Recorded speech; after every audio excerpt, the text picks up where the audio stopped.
नमस्कार, NMF news पर आप सभी का बहुत स्वागत। मैं हूं आपके साथ अभिषेक पुंडीर। महाराष्ट्र की राजनीति के बारे में मैं अक्सर कहता हूं कि महाराष्ट्र की राजनीति इस देश की सबसे अस्थिर राजनीति है। भले ही नीतीश कुमार तमाम बार पलटी मार चुके हों बिहार में, लेकिन उसके बावजूद भी महाराष्ट्र की राजनीति ऐसी है कि उसके बारे में समझना बहुत मुश्किल काम है। आज अगर सब कुछ ठीक है तो जरूरी नहीं कल भी सब कुछ ठीक होगा। दो पार्टियां टूट चुकी हैं महाराष्ट्र में। शिवसेना दो फाड़ हुई, दो पार्टियां बनी। एनसीपी दो फाड़ हुई, दो पार्टियां बनी। लेकिन अब एक बार फिर से महाराष्ट्र से ऐसी खबर निकलकर सामने आ रही है कि शरद पवार को एक बार फिर से तगड़ा झटका लग सकता है, क्योंकि बीजेपी की सरकार केंद्र में भी है और प्रचंड बहुमत के साथ राज्य में भी इस बार बीजेपी या फिर कहें कि महायुति की सरकार आई है। और महाराष्ट्र की राजनीति ऐसी है कि वहां नेता सत्ता से दूर नहीं रह सकता। महाराष्ट्र इनकम कैपिटल अगर कहें तो फाइनेंशियल कैपिटल ऑफ इंडिया कही जाती है। महाराष्ट्र को मुंबई को कहा जाता है। इसी कारण से मुंबई में जो ये पैसे का खेल चलता है, शायद इसी वजह से कोई भी नेता वहां सत्ता से दूर नहीं रह सकता। शायद इसीलिए दो गठबंधन इस बार चुनाव लड़े। दो पार्टियां आपस में नहीं टकराई, बल्कि दो गठबंधन टकराए, जिसमें महायुति को जीत मिली। और इस जीत के बाद अब समीकरण क्या महाराष्ट्र के बदलने वाले हैं, क्योंकि महाराष्ट्र की गलियों से ऐसी खबर छन छन कर बाहर आ रही है कि महाराष्ट्र में जो शरद पवार गुट है उसके पास जो 8 सांसद हैं उनमें से ज्यादातर शरद पवार का साथ छोड़ सकते हैं, क्योंकि उनकी दलील है कि बीजेपी की सरकार केंद्र में भी है, राज्य में भी है। अगर बीजेपी के साथ मिलकर काम किया जाएगा तो अपने अपने क्षेत्र का विकास कर लिया जाएगा। और शायद यही वजह है कि ऑपरेशन लोटस की तैयारी में बीजेपी है महाराष्ट्र में। एक बार फिर से कई मीडिया रिपोर्ट्स में ऐसा दावा किया जा रहा है कि कई सांसद बीजेपी का दामन थाम सकते हैं।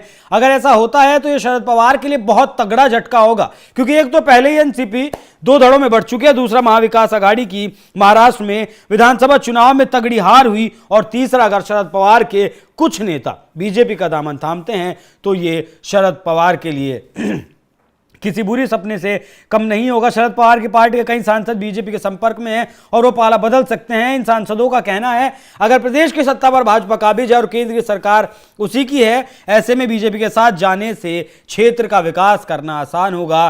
बीजेपी नेता प्रवीण डारेकर ने कहा कि महाविकास आघाड़ी के कई सांसद, देखिए प्रवीण डारेकर ने कहा कि महाविकास आघाड़ी के कई सांसद मतलब एनसीपी के साथ साथ शिवसेना हो या फिर कांग्रेस हो, उनके भी सांसद कहीं ना कहीं बीजेपी के संपर्क में हैं। खासतौर पर शरद पवार के सांसद संपर्क में हैं। विकास हमारी पहली प्राथमिकता है। इसी तरह कई सांसदों का कहना है कि कार्यकर्ताओं की ओर से दबाव है कि बीजेपी के साथ चले जाएं। वहीं इस मसले पर एनसीपी के नेता विद्या चौहान ने बीजेपी पर हमला बोला और कहा कि बीजेपी लोकतंत्र को खत्म करने में जुटी है। उन्होंने कहा कि बीजेपी अनैतिक तरीके से सत्ता हथियाने में लगी हुई है। उन्होंने यह भी कहा कि ये वही लोग हैं जो विधायकों को अगवा करके गुवाहाटी ले जाते हैं और ईवीएम तक से छेड़छाड़ की जाती है। भले ही महाराष्ट्र में बीजेपी के नेतृत्व वाली सरकार मजबूत है, लेकिन केंद्र के पास नंबर कम है। चौहान ने कहा कि शायद यही कारण है बीजेपी हमारे सांसदों को तोड़ना चाहती है। मतलब शरद पवार गुट की नेता विद्या चौहान भी इस बात को मानती हैं कि कहीं ना कहीं उनके सांसद बीजेपी के संपर्क में है, लेकिन बीजेपी इसमें सफल नहीं होगी। अब वो तो देखना होगा कि सफल होगी या नहीं होगी। लेकिन महाराष्ट्र में जो चुनाव हुए लोकसभा के, उसके बाद बहुत अच्छा स्ट्राइक रेट के साथ एनसीपी ने परफॉर्म किया। 10 सांसद उसके लड़े थे, 8 सांसद जीत कर भी आए। लेकिन विधानसभा चुनाव जैसे ही आए तो वो जो जनाधार था शरद पवार का वो घट गया और महज 10 सांसदों पर, माफ कीजिएगा 10 विधायकों पर शरद पवार की एनसीपी सिमट कर रह गई।